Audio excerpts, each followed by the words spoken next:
Please চাচা। সব কাজ সবার দ্বারা সম্ভব নয় তপু, আপত্তির সুরে বললেন আহসান সাহেব। আহসান সাহেব তপুর বড় চাচা, রাজশাহী কলেজের ইংরেজি বিভাগের অধ্যাপক। বিভিন্ন বিষয় নিয়ে তিনি পড়াশোনা করেছেন। তার পাশাপাশি একটা বিষয় নিয়েও রীতিমতো গবেষণা করেছেন, আর সেটা হলো ব্ল্যাক ম্যাজিক বা কালো জাদু। রাতের পর রাত কাটিয়েছেন শ্মশানঘাট আর কবরস্থানে। এমনকি হাতে কলমে ব্ল্যাক ম্যাজিক শেখার জন্য তিনি বেশ কিছুদিন কাটিয়ে এসেছেন আফ্রিকায়। আহসান সাহেবের ছোট ভাইয়ের ছেলে তপু রাজশাহী কলেজের ইন্টারমিডিয়েট দ্বিতীয় বর্ষের ছাত্র। প্রচুর ভালোবাসেন তপুকে তিনি। তপুর প্রত্যেকটা আবদার তিনি পূরণ করেন, কোনো কিছুতেই না করেন না। কিন্তু যখন তপু বলল সে ব্ল্যাক ম্যাজিক শিখতে চায়, তিনি সাফ জানিয়ে দিলেন তপুর পক্ষে এটা সম্ভব নয়। কেন সম্ভব না? তুমি পারলে আমি কেন পারবো না? বলল তপু। দেখ তপু, ব্ল্যাক ম্যাজিক ছেলে খেলা না, পদে পদে এখানে বিপদের আশঙ্কা আছে। থাকুক, তবুও আমি শিখব। আমি তোকে শেখাবো না, বড় চাচাও কম যান না। চাচা প্লিজ, আমি ঠিক পারবো, কোনো বিপদ হবে না। তোকে আমি খুব ভালোভাবে চিনি, তোর দ্বারাও এসব সম্ভব না। এতে প্রচুর সাহস লাগে, সাহস না থাকলে ব্ল্যাক ম্যাজিকের প্রথম স্তরটাই পার হওয়া যায় না।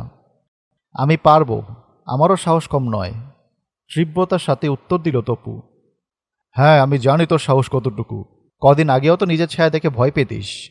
সে তো বহুদিন আগের কথা, তখন তো আমি একেবারে ছোট ছিলাম। বাদ দাও না ওসব কথা, তুমি শিখাবে কি না বলো।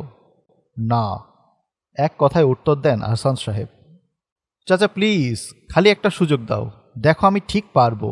যদি না পারি তাহলে আর কখনো তোমাকে জ্বালাবো না। শুধু একটা সুযোগ দাও। অনুনয়ে ঝরে পড়ল তপুর কণ্ঠ থেকে। কিছুক্ষণ চুপ করে যেন কি ভাবলেন আহসান সাহেব। ঠিক আছে, কিন্তু মনে রাখিস, একটাই মাত্র সুযোগ পাবি। একটা ছোট্ট পরীক্ষা হবে, যদি উত্তীর্ণ না হতে পারিস তাহলে আর কখনো ব্ল্যাক ম্যাজিকের নাম মুখে আনতে পারবি না। ঠিক আছে? ঠিক আছে, আনন্দে সবকটা দাঁত বের করে হাসল তপু। আজ 25 তারিখ, 27 তারিখ অমাবস্যার রাত।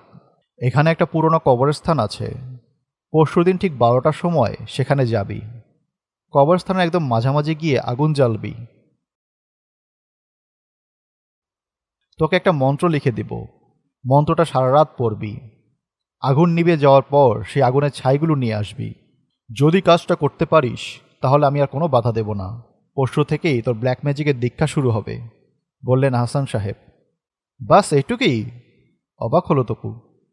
আমি তো ভেবেছিলাম খুব কঠিন পরীক্ষা হবে। ঠিক আছে চাচা, ভেবে নাও আমি পরীক্ষায় পাশ করে গেছি। একটা ব্যাপারে তোকে সাবধান করে দেই, মন্ত্র পড়ার সময় হয়তো আশেপাশে অনেক রকম শব্দ শুনতে পাবি। কেউ তোর নাম ধরে ডাকছে, কিংবা কেউ হয়তো সাহায্যের জন্য চিৎকার করছে, বা দূর থেকে হয়তো কেউ তোকে দেখছে। খবরদার, সেই ডাকে সাড়া দিবি না। আসলে আমি নিজেও জানি না ওখানে কি ঘটবে। এই লকেটটা পরে নিবি, এটা তোর কাছে যতক্ষণ থাকবে কোনো খারাপ কিছু তোর কোনো ক্ষতি করতে পারবে না। তপু তার চাচার দিকে তাকিয়ে রইল। সে ঠিক বুঝতে পারল না তার চাচা তাকে ভয় দেখাচ্ছে না সত্যিই সাবধান করছে। তবে যাই হোক না কেন, সে ভয় পাবে না। এই পরীক্ষায় তাকে পাশ করতেই হবে।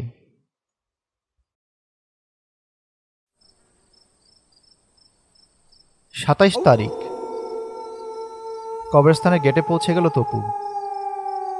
এতক্ষণে প্রচণ্ড আত্মবিশ্বাস থাকলেও কবরস্থানে এসে সে একটু ভয় পেতে শুরু করলো। তপুর আত্মবিশ্বাসকে অনেকটা দমিয়ে দিল। দুরু দুরু করে কবরস্থানের গেটে আস্তে করে ধাক্কা দিল তপু। প্রায় নিঃশব্দে কোনো দিকে না তাকিয়ে সোজা সামনের দিকে হাঁটা দিল। চাচার নির্দেশ মতো কিছুক্ষণ চলার পর অবশেষে কবরস্থানের মাঝামাঝি চলে এলো তপু। আগুন জ্বালিয়ে দিল, দাউ দাউ করে আগুন জ্বলতে লাগলো। এরপর সে তার চাচার কথা মতো মন্ত্রটি পড়তে শুরু করলো। তার মনে হতে লাগলো সময় যেন খুব ধীরে ধীরে কাটছে।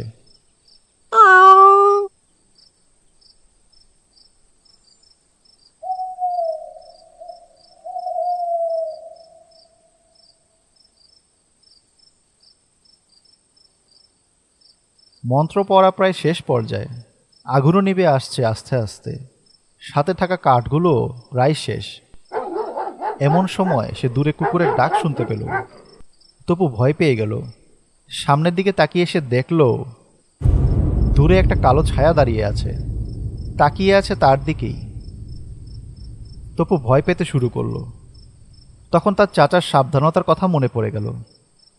একটা ব্যাপারে তোকে সাবধান করে দেই, মন্ত্র পড়ার সময় হয়তো আশেপাশে অনেক রকম শব্দ শুনতে পাবি। কেউ তোর নাম ধরে ডাকছে, কিংবা কেউ হয়তো সাহায্যের জন্য চিৎকার করছে, বা দূর থেকে হয়তো কেউ তোকে দেখছে। খবরদার, সেই ডাকে সাড়া দিবি না। সে আবার মন্ত্র পড়ায় মনোযোগী হলো। আবার কি মনে করে যেন সে সামনে তাকালো, কিন্তু এবার সে কিছুই দেখতে পেল না। তপু অবাক হয়ে সেদিকে তাকিয়ে থাকলো।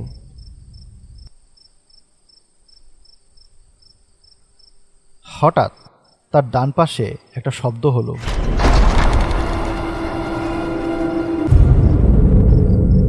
তপু ভয়ে চিৎকার করতে যাবে, সে খেয়াল করলো কেউ নেই।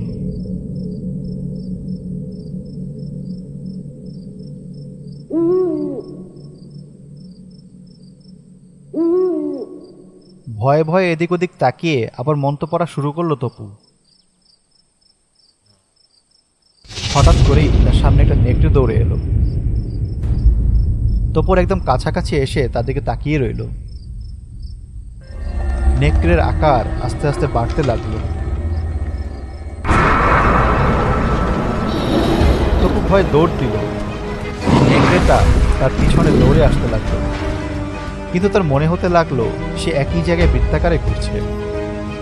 দৌড়াতে দৌড়াতে সে একটা দেওয়ালের সামনে চলে আসলো। তার আর যাওয়ার কোনো জায়গা নেই। নেকড়েটা তার একদম কাছে চলে এলো।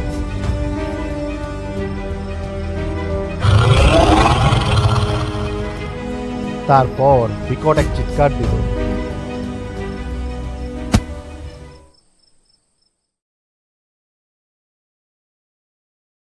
পরের দিন কবরস্থানের সামনে এসে একটি গাড়ি থামলো।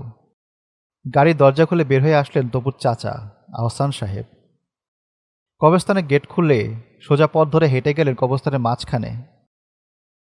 সেখানে তপুকে না পেয়ে আরেকটু সামনে যেতেই দেখলেন অচেতন হয়ে পড়ে আছে তপু। তপুর চাচা একটু হাসলেন। আমি জানতাম তুমি পারবে না। তপুকে তুলে নিয়ে গাড়ির পেছনের সিটে শুইয়ে দিলেন তিনি। তারপর গাড়ি ছোটালেন সোজা বাড়ির দিকে।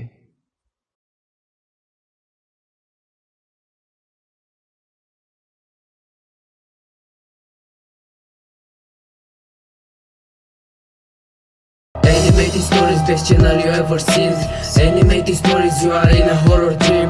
Animated stories, you just need a bloody cream. Go and get a popcorn and you're ready for the horror team. Animated stories, best channel you ever seen. Animated stories, you are in a horror dream. Animated stories, you just need a bloody cream. Go and get